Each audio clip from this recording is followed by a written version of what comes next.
Hi everyone, Dr. Brooke KALISIAK here of Legacy Physical Therapy. I hope everyone is doing well this Thursday afternoon. Today we're going to be talking about how to optimize your recovery from prolapse surgery. So many women in their lifetime may experience something called a pelvic organ prolapse, and that is simply where some of our pelvic organs, so our bladder, our uterus, or our rectum, start to droop down into our vaginal canal. Yes, ladies, this can happen, and it's more common than you think. So oftentimes a surgical repair is recommended when more conservative options don't work. So in previous videos, we've already talked about some conservative management options for pelvic organ prolapse, and I can try and look back and put those in the comments later on so people can watch those. But this video, we're specifically talking about what happens when you know you're going to need a surgery to repair that pelvic organ prolapse. You've got it scheduled, or maybe you've already had it and you're recovering right now.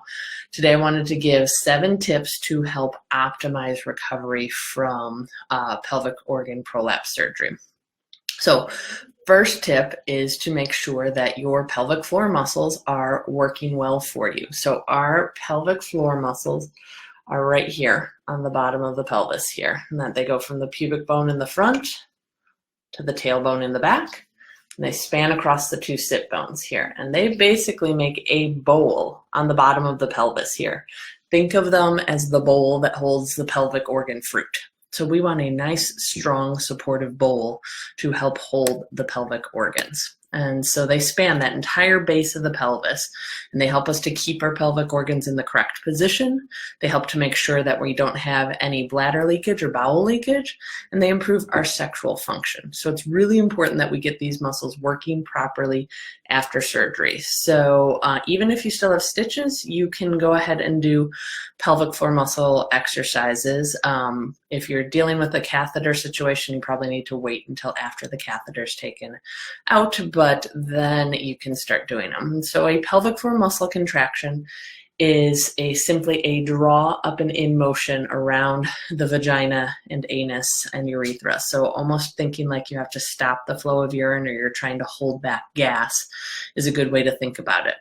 It's important to be able to breathe normally while you're doing it. It shouldn't be a big suck in and hold situation, because that can put a lot of pressure down through the pelvic area, and this area just went through major surgery and we don't want to do a lot of pressure in the area. So early on, we just want to do gentle contract relax of the pelvic floor muscles. It's best to do both some quick squeezes, so we just go squeeze, let it go, squeeze, let it go, and some longer holds. So longer holds, typically we want to work up to maybe doing a 10-second hold and doing 10 repetitions of it. But in the beginning, it might be that you can only hold it for 3 to 5 seconds and then you feel like it lets go. So that's fine. Start where you can feel it. In the beginning, it might also be easier to do the exercises in laying down.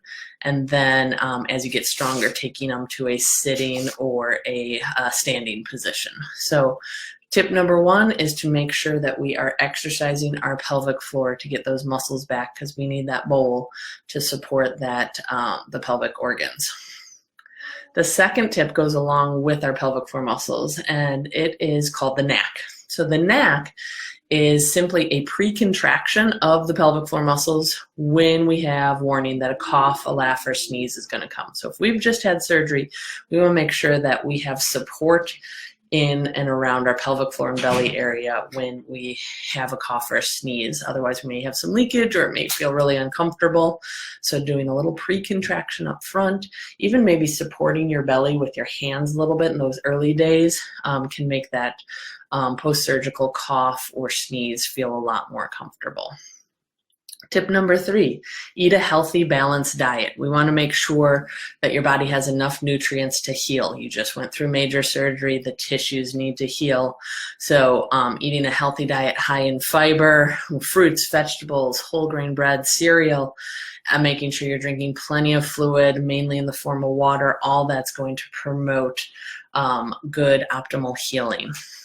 Tip number 4, if you are a smoker, please try and stop before you have the surgery. And if that's not possible, then at least try and stop while you're healing afterwards. Stopping smoking benefits your health in all sorts of ways.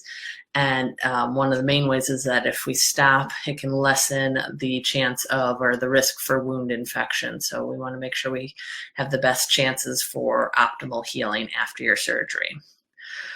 Tip number 5, we want to make sure that we have nice, healthy bowel movements. So your bowels definitely will take some time to return to normal after the operation. They may be affected by everything being moved around, by any pain medication that you may be on, but eventually we want our bowel movements to be soft and easy to pass. And so you may need to be taking laxative initially to make this happen, and so you should definitely talk to your surgeon about that, because we want to make sure that we're avoiding straining and we're avoiding constipation, because again, we don't want to put pressure down through this healing tissue. So you may find it helpful when you're sitting on the toilet to have a small stool underneath your feet to get your knees up higher than your hips. And kind of let your knees spread apart and lean forward onto your elbows or your hands. Being in that position can be very helpful to kind of opening up the pelvic floor and make it easier to pass that bowel movement. Tip number 6, and often overlooked one, is to rest as much as possible. This is a major surgery, and your body definitely needs rest to recover. So if you can, please plan ahead and have meals prepped ahead of time. Have friends and family members there to help out with the other kiddos if you have kids at home, other people to walk the dog. Kind of plan for the first week or so, you just being really kind of low key and getting rest at home. Rest doesn't mean that you have to do absolutely nothing. It's important to start moving around and doing some light activities around the house, but we want to take it easy and listen to our body. And as you get further out from the surgery, many women who have prolapse repair start to feel really good really fast, which is awesome. But that means that they oftentimes think they can go back to heavier lifting and heavier activities faster than they should be. So you really need to take caution, because you may be feeling better and ready to go before your tissues are actually healed. So please listen to your doctor as far as how long they say to take off and how long they say to limit lifting. And also, this leads into tip number 7, partner with a pelvic physical therapist. So once you get the green light from your surgeon to be more active, which is usually around the 6 weeks time frame post-op, this is a good time to be evaluated by a pelvic floor physical therapist. Just because you got the green light to be more active does not mean that you should immediately jump back into high-level fitness activities. So if you were used to doing CrossFit workouts or high-intensity workouts and you want to get back to that, that is great, and we want to help you do that, but jumping right back into it after having a major surgery like this is not your best idea. So I always like to take this to something that people are more familiar with. So if you had a surgery for, maybe you injured your ACL or you injured your rotator cuff, and you had surgery to repair it, the surgery would do a good job to repair the injured tissue, but it doesn't do anything to fix the muscles and make the muscles stronger and working better together.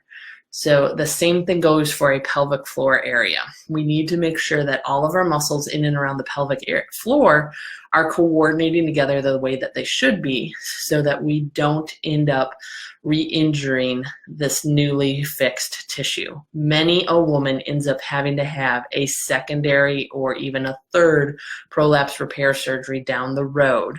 And I think a lot of that can be avoided if women partner with a pelvic physical therapist to learn proper lifting form, how to properly engage their pelvic floor and their core muscles, how to strengthen without putting too much pressure down through the pelvic floor, how to return to higher level activities in a graded fashion. So we want you to get back to being as active as you want to be. We just want to make sure that you're doing it safely and that you're setting yourself up for a lifetime of success.